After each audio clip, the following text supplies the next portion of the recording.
মার্কিন চাপের জবাব ইরানের, অস্ত্র প্রস্তুতি আলোচনায় না। আসসালামু আলাইকুম ওয়ারাহমাতুল্লাহ, স্বাগতম আপনাদের আজকের এই গুরুত্বপূর্ণ বিশ্লেষণধর্মী ভিডিওতে। আজ আমরা আলোচনা করব ইরান বনাম যুক্তরাষ্ট্র উত্তেজনা, নৌ অবরোধ, আলোচনা ভেঙে যাওয়ার পেছনের কারণ এবং নতুন করে যুদ্ধের আশঙ্কা কতটা বাস্তব। ভিডিওটি শেষ পর্যন্ত দেখুন, কারণ এখানে এমন কিছু তথ্য আছে যা পুরো পরিস্থিতি বুঝতে আপনাকে সাহায্য করবে। ইরানের স্পষ্ট বার্তা। সম্প্রতি ইরানের প্রেসিডেন্ট মাসুদ পেজেশকিয়ান খুবই স্পষ্টভাবে বলেছেন, ইরানের পারমাণবিক অধিকার খর্ব করার কোনো অধিকার মার্কিন যুক্তরাষ্ট্রের নেই। এই বক্তব্য শুধু রাজনৈতিক নয়, বরং এটি একটি কৌশলগত বার্তা। ইরান বোঝাতে চাচ্ছে তারা কোনো চাপের কাছে নত হবে না। তাহলে প্রশ্ন হল, ইরান কেন বলেছে আলোচনা বন্ধ হল? বিশ্লেষণে গেল স্পষ্ট, যতক্ষণ নৌ অবরোধ থাকবে ততক্ষণ কোনো আলোচনা হবে না। অর্থাৎ যুক্তরাষ্ট্রের সাথে শান্তি আলোচনা পুরোপুরি স্থগিত।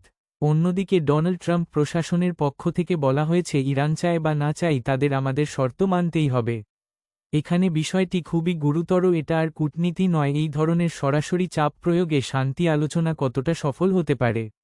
ঘটানোর এই জটিলতার মধ্যে যুক্তরাষ্ট্র আরও হুমকি দিয়েছে, ইরান শর্ত না মানলে তাদের ব্রিজ, বিদ্যুৎ কেন্দ্রসহ গুরুত্বপূর্ণ অবকাঠামো ধ্বংস করা হবে। এটা মূলত একটি শক স্ট্র্যাটেজি, যেখানে দ্রুত আঘাত দিয়ে প্রতিপক্ষকে দুর্বল করার চেষ্টা করা হয়।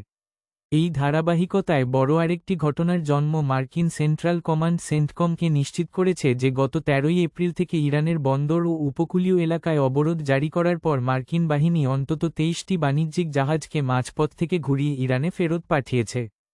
এই ঘটনা পরিস্থিতিকে কেবল উত্তেজনাকর নয়, বরং সরাসরি সংঘর্ষের কাছাকাছি নিয়ে যাচ্ছে। ইরানের বৈপ্লবিক গার্ড IRGC মার্কিন এই পদক্ষেপকে সশস্ত্র জলদস্যুতা বলে আখ্যা দিয়েছে এবং দ্রুত প্রতিশোধ নেওয়ার হুঁশিয়ারি দিয়েছে। চলমান এই উত্তপ্ত পরিস্থিতিতে আলোচনায় চরম স্থবিরতা দেখা দিয়েছে।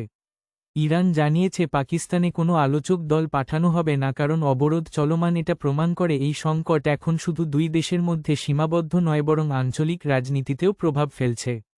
পরবর্তী ঘটনা প্রবাহ ও পরিস্থিতি প্রয়োজনে মোকাবেলা করার কথা মাথায় রেখে অস্ত্র পুনর্গঠন শুরু করেছে ইরানের সামরিক বাহিনীর তথ্য অনুযায়ী যুদ্ধবিরতির সুযোগে তারা অস্ত্র মজুত পুনর্গঠন শুরু করেছে। এখানে গুরুত্বপূর্ণ ব্যক্তি ইসলামিক রেভলিউশনারি গার্ড কর্পস এবং কমান্ডার সৈয়দ মাজেদ মুসাবি। তিনি জানিয়েছেন, এক ক্ষেপণাস্ত্র সিস্টেম আপডেট, 2 ড্রোন প্ল্যাটফর্ম উন্নত, 2 লঞ্চিং সিস্টেম মেরামত। সব মিলিয়ে ইরানের সামরিক বার্তা। রাষ্ট্রীয় মিডিয়ায় একটি ভিডিও প্রকাশ করেছেন যেখানে দেখা গেছে মিসাইল, ড্রোন, মোবাইল লঞ্চার। এটি একটি সাইকোলজিক্যাল সিগন্যাল, বিশ্বকে দেখানো ইরান প্রস্তুত। কিন্তু চলমান এই পরিস্থিতিতে যুক্তরাষ্ট্র ও ইসরায়েলের দাবি করেছে তারা ইরানের সামরিক শক্তি দুর্বল করে দিয়েছে। কিন্তু বাস্তবতা কি? বিশ্লেষকরা বলছেন, যুদ্ধবিরতির সময় দুই পক্ষই নিজেদের শক্তি বাড়ায়। বাস্তবতায় বিশ্লেষণ করা কঠিন ও গুরুত্বপূর্ণ প্রশ্ন, আসলেই কে শক্তিশালী?